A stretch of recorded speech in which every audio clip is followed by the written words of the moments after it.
on peut constater qu'en milieu rural, il est parfois difficile de s'informer, de pouvoir en parler, parce que surtout dans les petits villages, tout le monde se connaît. Donc c'est beaucoup plus compliqué pour elles de faire des démarches dans ce sens-là. C'est dans cette optique-là que nous, on a énormément développé nos permanences juridiques en milieu rural, hein. On a aujourd'hui 18 permanences au total, dont le siège social, mais on s'est énormément déployé sur le territoire pour pouvoir recevoir physiquement ces femmes victimes.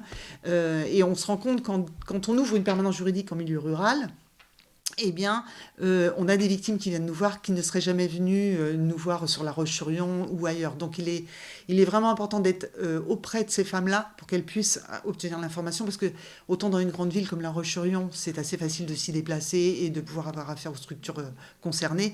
Mais on voit bien qu'en milieu rural, c'est beaucoup plus compliqué pour elles. Bon, on évalue sur les crédits qu'on verse aux associations.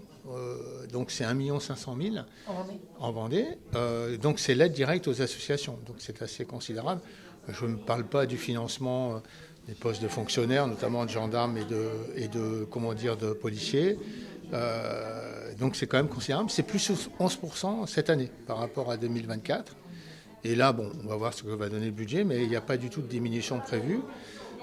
C'est aussi l'aide de la CAF, de 250 000 euros, qui sont versés à des femmes qui quittent le domicile et qui ont besoin de se reloger. Donc c'est une aide très très utile, très efficace.